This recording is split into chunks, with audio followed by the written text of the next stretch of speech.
नमस्कार दोस्तों, स्वागत है आपके चैनल SR इंस्टीट्यूट पर। आज हम चर्चा करते हैं भारतीय संविधान के स्रोत, जिसमें हम पढ़ेंगे कि भारतीय जो संविधान स्रोत हैं, जो भारतीय संविधान है, उसमें कौन कौन सी चीज़ कहाँ किस किस से देश से ली गई है, उसके बारे में चर्चा करेंगे। जैसे पहला इसमें है यूनाइटेड किंगडम, जिसको बोला जाता है यूके। इसे क्या कह लिया गया है? सांकेतिक प्रमुख राष्ट्रपति। जो मतलब क्या है, जो प्रमुख कौन है? राष्ट्रपति होगा, बस सांकेतिक रूप में। सांकेतिक तात्पर्य हुआ कि जो भी काम वो राष्ट्रपति के नाम से होंगे, पर करेगा कौन उसका कार्य? करेगा प्रधानमंत्री।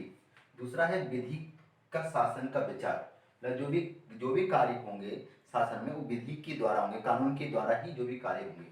तीसरा है मंत्रियों की कैबिनेट प्रणाली। क्या होगी? मंत्रियों की कैबिनेट प्रणाली कहाँ से लिया गया है? ये सब यूनाइटेड किंगडम से लिए गए हैं। और क्या लिया गया है? प्रधानमंत्री का पद, सरकार का संसदीय स्वरूप, सरकार का संसदीय स्वरूप भी लिया गया है, और द्विसदनीय विधायिका। इससे तात्पर्य ये हुआ, क्या होगी द्विसदनीय? एक लोकसभा और दूसरी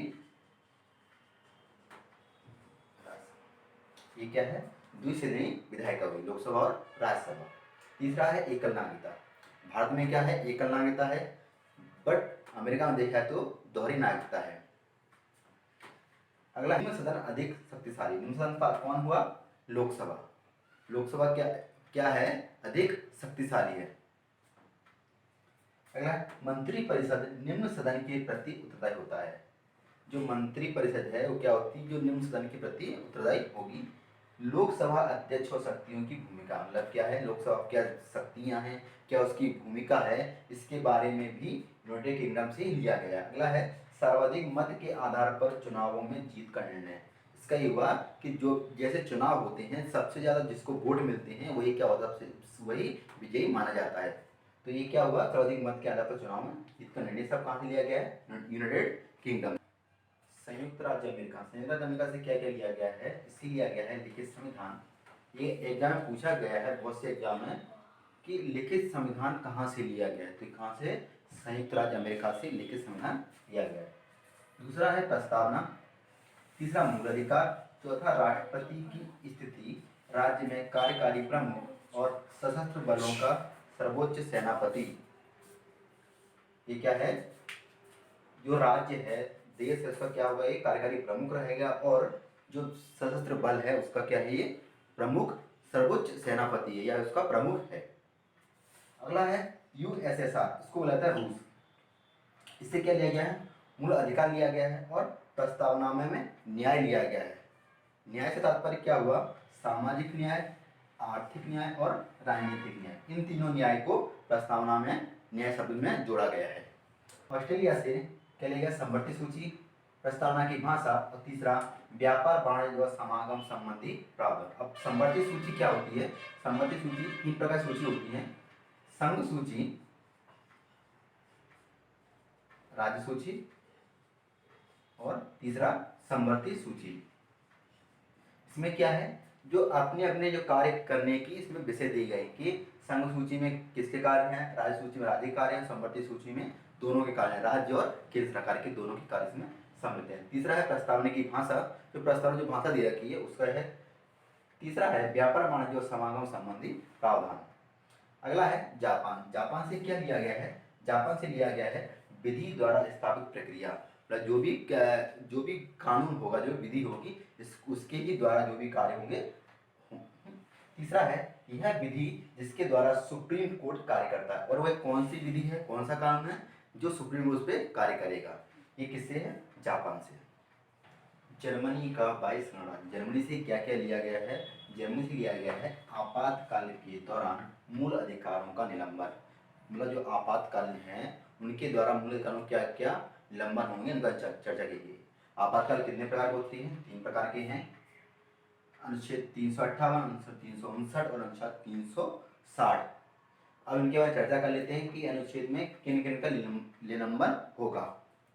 पहला है अनुच्छेद 358 तथा 359 राष्ट्रीय आपातकाल के मूल अधिकारों के निलंबन से संबंधित है। ये क्या है? मूल अधिकारों के निलंबन से संबंधित है। कौन से? 358 और 359। अगला है अनुच्छेद 359 द्वारा दिए गए मूल अधिकारों के निलंबन से संबंधित है।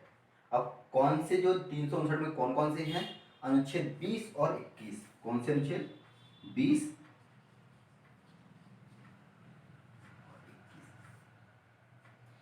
ये क्या है? 59 में जो दिए गए हैं मूल अधिकार उनसे संबंधित है। इनमें क्या होगा? ये अधिकार निलंबित हो जाएंगे मैं इन दोनों को छोड़कर।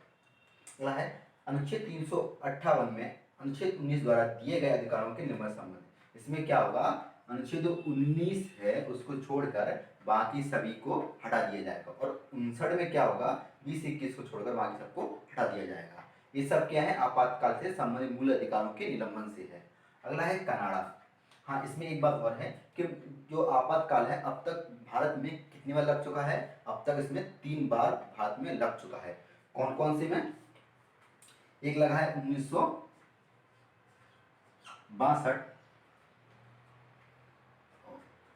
1971 और 1975। ये 3 बार अब तक आपातकाल लग चुका है। 1962, 1971, 1975। अब बात करते हैं आगे कनाडा। कनाडा से क्या लिया गया है? एक मजबूत केंद्र के साथ संघीय योजना। क्या है? एक मजबूत केंद्र के साथ संघीय योजना ली गई है। दूसरा है केंद्र और राज्यों के बीच शक्तियों को, मतलब राज्य जो है केंद्र और राज्य के बीच शक्तियों वितरण की, राज्य ये कार्य करेगा और केंद्र ये कार्य करेगा। अब से शक्तियां केंद्र के पास, जो जो मेन पावर है वो किसके पास रहेगी? मेन पावर केंद्र के पास रहेगी। ये किससे? कनाडा से है। अगला है आयरलैंड। आयरलैंड से लिया गया है राज्य के नीति निर्देशक तत्व की अवधारणा। ये कहाँ से? आयरलैंड से। मगर आयरलैंड से एक जो आयरलैंड ने क्या है जो नीति निर्देशक तत्व ये कहाँ से लिया? इसने भी लिया है स्पेन से। इसने स्पेन से लिया है और आयरलैंड से भारत ने लिया है। अगला है राष्ट्रपति के निर्वाचन विधि। जो राष्ट्रपति के कैसे निर्वाचन होता है उसकी विधि क्या है? आयरलैंड में है। तीसरा है राष्ट्रपति द्वारा राज्यसभा में नामांकन। और जो राष्ट्रपति द्वारा जो राज्यसभा में जो नामांकन होगा वो भी किसमें? आयरलैंड से लिया गया है। इसके बारे में हम जो राष्ट्रपति हुआ, राजनीति तत्व है, इनके बारे में हम जब पढ़ाएंगे तो आपको पूरा डिटेल में पढ़ाएंगे। अगला है फ्रांस। फ्रांस से क्या लिया गया है? फ्रांस लिया है गणतंत्रात्मक शासन प्रणाली।